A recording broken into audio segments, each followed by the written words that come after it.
아무래도 매출이 빨리 안 나더라고요. 거의 뭐 매출이 거의 빵원이었어, 빵원. 그 이후부터는 썼기 때문에 매출 500만 원 찍었고 1000만 원 이상씩 무조건 나왔던 것 같아요. 매출을 올리기 위한 노하우가 있다고 하셨는데 CS나 단골 고객님들 좀 관리 많이 했어요. 보통 이런 식으로 안 해주잖아요. 그렇죠. 이런 거에서 좀 아끼려는 대표님들 많이 계시던데 저는 좀 아닌 것 같아요. 고객님들이 만족을 많이 하시나요?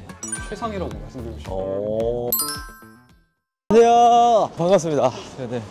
간단하게 자기소개 부탁드리겠습니다. 저는 현재 중국 구매 대행을 하고 있는 셀러 OPM이라고 합니다. 지금 하시는 사업이 몇 개월 정도 하신 거예요? 저는 1년 2개월 정도 한 것 같아요. 여기 좀 적적하니까 카페 가서 이야기해도 될까요? 아, 좋습니다. 여기 혼자 일하기 되게 좋은 것 같긴 하네요. 그렇죠. 다른 대표님들도 많이 아시면 좋을 것 같아서 대부분 그냥 주소지만 이렇게 빌려서 쓰시더라고요. 그죠. 상주 안 하시고. 비용은 어느 정도? 관리비 없이 월에 26만 원 정도. 엄청 나쁘지 않지 않나. 주말 다 포함인 거예요? 24시간입니다. 혹시 전공이 어떤 거였어요? 저는 무역학과 나왔습니다. 구매대행이랑 조금 연관이 있겠네요. 조금 있는 것 같아요. 수많은 온라인 사업 중에 구매대행 사업을 선택하신 이유가 있을까요? 일단은 재고의 부담도 없고 신용카드 한 장이면 시작할 수 있어서 바로 그냥 시작했던 것 같아요. 처음에 하시면서 조금 어려운 건 없어요? 아무래도 매출이 빨리 안 나더라고요. 거의 뭐 매출이 거의 빵원이었어, 빵원. 그 기간이 거의 3개월 가까이 지속되다 보니까 거의 포기하기 직전까지 갔었죠. 그럼 매출이 안 나오셨을 때는 대표님이 또 노력하신 노하우가 있을까요? 일단 노하우는 저에 대한 그냥 믿음? 그냥 악바리로 버텼던 것 같아요. 이거 아니면 죽는단 마인드로. 구매대행 사업을 어디서 배우신 거예요? 유튜브 보고 처음에는. 나중에는 좀 강의를 듣긴 들었어요. 어떤 강의 들으셨어요? 유명한 유튜버들 있잖아요. 그런 분들이 하시는 거 들었던 것 같아요. 아 그럼 강의 비용도 꽤 쓰셨겠네요. 그렇죠. 제가 전 재산이 500만 원이었는데 거의 100만 원짜리 강의를 들었으니까 진짜 큰 투자인데요? 그래서 더 빨리 성과가 났지 않나 악착같이 해서 유튜브에도 무료 강의들이 엄청 많잖아요. 그거랑 100만 원짜리 강의랑 차이가 좀 큰가요? 좀 확실히 차이가 나요. 무료 강의는 빈각 일부 한 10분의 1 정도 이렇게 알려주고 나머지는 강의를 들어야만 좀 알게끔 그렇게 돼 있더라고요. 하루에 업무하는 루틴이 어떻게 되실까요? 오전에는 소싱을 하고요. 오후에는 이제 주문 처리나 CS하고 저녁쯤에는 상품 등록된 거 잘 등록됐는지 확인하는 편이에요. 그럼 대표님 처음부터 지금까지 매출 성장 과정을 말씀해 줄 수 있을까요? 3개월 차까지는 100만 원 이하로 나왔고요. 그때는 뭐 상품 등록하는 방법도 모르고 프로그램도 뭐 제대로 활용 못하고 그럴 때라 매출이 적었고요. 그 이후부터는 상품 등록하는 법도 조금 익숙해지고 해서 매출 500만 원 찍었고 그 뒤로는 또 강의 듣고 열심히 해가지고 1000만 원 이상씩 무조건 나왔던 것 같아요. 마진율은 어느 정도 될까요? 20%에서 25% 정도 나와요. 수익은 한 200에서 한 250만 원 정도. 그럼 대표님 구매 대행은 상품 수가 굉장히 중요한데 하루에 업로드 몇 개 정도예요? 많이 할 때는 7, 80개 정도 했던 것 같아요. 일단은 이렇게 번역 안 하고 올리고 상품 잘 팔리는 거 위주로 약간 번역해서 좀 더 가공해가지고 잘 팔리게 만들었던 것 같아요. 그럼 7, 80개 올리는데 시간은 어느 정도 소요돼요? 저 같은 경우는 알바생들 썼기 때문에 제가 든 시간은 한 1시간도 안 들었던 것 같아요. 알바분들이 업로드를 하시는 거예요? 그분들이 업로드 할 때 저는 뭐 소싱에 더 신경 쓴다거나 마케팅 같은 거 많이 했던 것 같아요. 몇 분 정도? 총 4분이셨고 한 분은 소싱, 나머지는 다 상품 업로드 하시는 분들이었어요. 특별하게 소싱을 맡기신 이유가 있을까요? 그 시간마저도 좀 아까워가지고 왜냐면 저 매출이 나는 방향으로 대표는 그런 고민을 하는 게 맞다고 보고 단순 반복 같은 업무는 전부 다 위임하는 게 맞다고 생각해서 저는 과감하게 소싱까지 위임했어요. 알바는 근데 어디서 구하셨어요? 셀러오션이라고 좀 상품 등록 경력이 되신 분들이 많이 좀 사더라고요. 다른 대표님들 보면 200원 막 250원 주는데 그건 좀 아닌 것 같고 저는 500원에 건당 500원에 진짜요? 그거 제가 해도 되나요?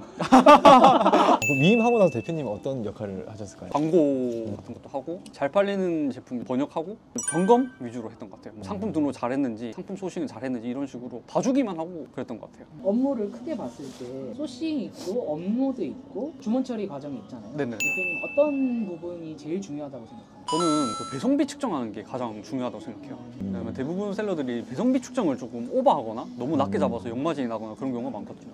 초보자분들이 어떤 기준으로 잡는 게 좋은지 대표님만의 뭐 노하우 같은 게 있을까요? 이거는 경험이 정말 중요하다고 봐요. 특히 배대지에 이게 배송비가 뜨잖아요. 그거를 저는 좀 매주마다 이렇게 확인하거든요. 적어놓고 최대한 배송비 역마진 안 나게 하려고 그런 노력을 했던 것 같아요. 그럼 그 스마트 스토어 같은 경우에는 최저가로 노출되잖아요. 아, 맞아요. 근데 초보 셀러분들은 무조건 최저가로 맞춰야 되는 줄 알고 있거든요. 아, 네, 대표님 생각은 어떨까요? 저는 아닌 것 같아요. 제품이 무조건 싸다고 해서 팔리는 건 아니더라고요. 저 같은 경우는 좀 썸네일을 좀 다르게 하는 것 같아요.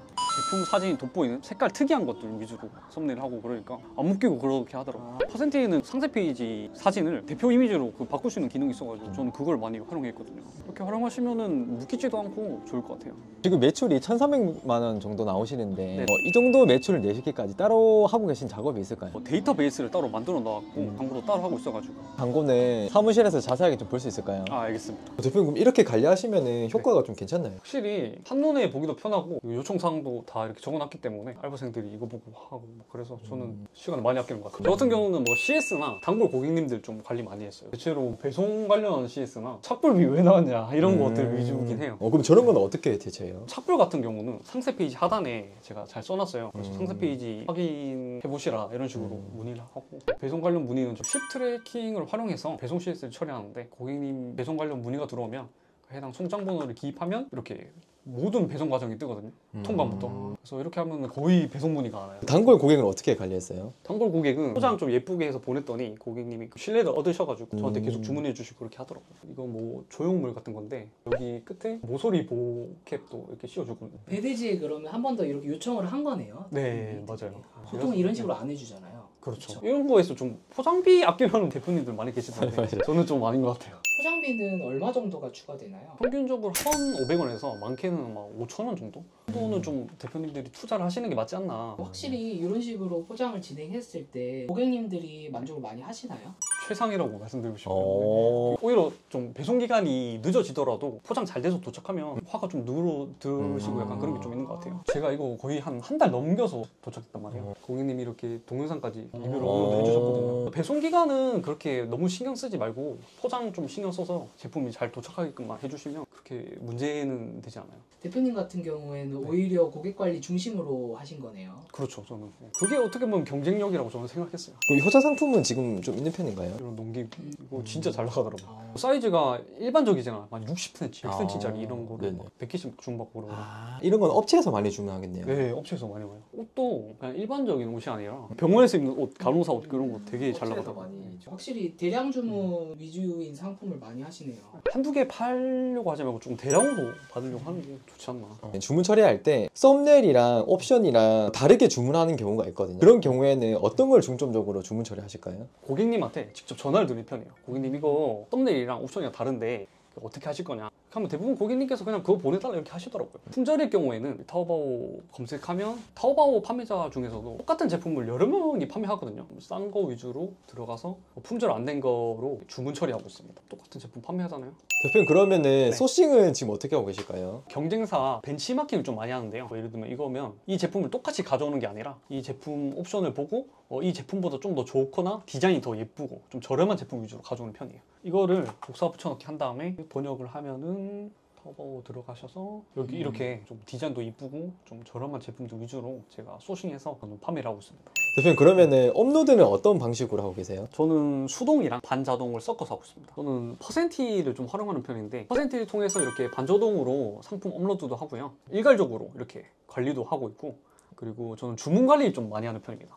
주문 관리가 정말 보기 편하게 잘 돼 있거든요. 예를 들어 이렇게 주문 들어오면 옵션이 뭔지, 누가 주문했는지, 어디에서 들어왔는지 이렇게 다 뜨고요. 주문 상세에 들어가면 바로 이제 여기 보면 마켓 이동도 되고, 번역 프로그램이 너무 잘 돼 있더라고요. 그래서 그거 활용해서 잘 팔리는 제품 따로 수동으로 번역해주고 있고, 나머지 반자동 같은 경우는 알바생들한테 퍼센티 그 관리자 프로그램 이용해가지고 맡겨서 하고 있어요.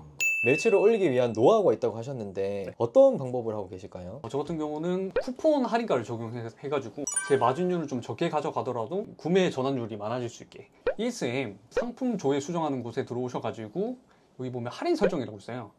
여기서 보시면 여기 저는 G마켓 옵션 둘 다 하거든요. 그래서 퍼센트로 바꾸시고 한 5%에서 많게는 10% 정도까지 이렇게 할인율을 적용해서 판매를 하는 편입니다. 이렇게 할인 적용 안 됐을 때는 그냥 가격 그대로만 나오는데, 할인 적용되면 이렇게 퍼센테이지가 깎여 있어서 조금 더 저렴해 보이기도 하고 고객님들 눈을 더 한 번 더 사로잡을 수 있지 않나 생각합니다. 아, 이거 모르시는 분들이 많나요? 대부분 그냥 마진율을 높이기 위해서 아예 설정 안 하시는 대표님들도 많고 모르시는 분들도 많은 것 같아서 제가 한번 설명드려봤어요. 대표님 그럼 반품 물품들은 어떻게 관리하고 계시나요? 저 같은 경우는 이렇게 공유 오피스를 활용하고 있기 때문에 여기 창고가 따로 있어요. 거기에 저는 보관을 하는 편입니다. 여기 보시면 이렇게 창고가 따로 구비되어 있거든요. 그래서 여기에 저는 반품 들어오면 여기 보관해 놨다가 상품성이 좀 괜찮은 거는 재판매를 하고 아니면 그냥 폐기 처분하거나 제가 쓰고 있어요. 대표님 구매 대행 말고 따로 수익 내고 있는 게 있을까요? 구매 대행만 하면 불안하니까 블로그를 따로 운영하고 있어요. 제가 구매 대행 하면서 알게 된 인사이트들 그냥 후기로 적고 있고요. 그 과정에서 제가 운 좋게 애드센스라고 그걸 합격해가지고 소소하게 수익 내고 있습니다. 아직은 작지만 나중에 좀 더 커지지 않을까 기대하면서. 네. 앞으로 목표와 계획이 있을까요? 향후 목표는 저 같은 셀러들 있잖아요. 처음 시작하는 대표님들을 위해서 지재권 관련된 좀 교육을 좀 해드리고 싶어요.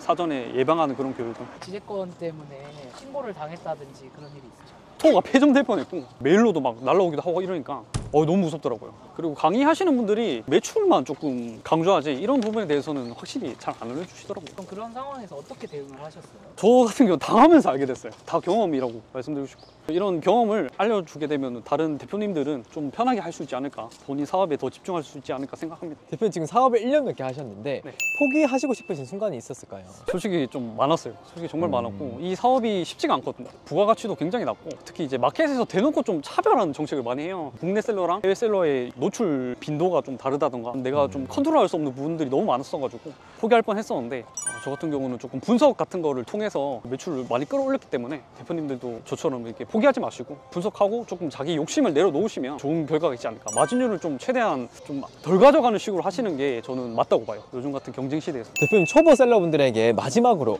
하고 싶으신 말씀 있으실까요? 중국 구매 대행을 좀 쉽게 보지 않으셨으면 좋겠고 지금처럼 dak등하는 걸로 해가지고는 성과 못 내시거든요. 마진율 막 40% 50% 이런 광고를 너무 믿지 마시고 초보니까 아직 뭐 상품도 많이 쌓여있지 않으니까 마진율을 조금 10% 이하대로 잡으시고 상품을 많이 판 다음에 그 데이터베이스를 토대로 조금씩 마진율을 올려가는 게 저는 맞다고 보거든요. 그리고 초보 셀러분들은 그 지재권 공부는 정말 필수로 하시는 게 좋다고 봅니다. 제 블로그에 그런 좋은 정보들 많이 있으니까 한번 놀러주시면 좋을 것 같아요. 무료로 풀어놨으니까. 대표님 또 원하시는 매출 달성하셨을 때 네. 저희 또 잭슨 프리덤에 출연해 주실 거죠? 아 그럼요. 제가 지금 블로그 작업하고 있는 게 있는데 그게 잘 마무리되고 어느 정도 좀 성과가 나온다면 그때 제가 한 번 더 출연 요청을 드리도록 하겠습니다. 오늘 또 긴 시간 내주셔서 감사하고 다음에 또 좋은 기회로 찾아뵐 수 있으면 좋겠습니다. 다음에 보겠습니다. 네, 감사합니다. 감사합니다. 네.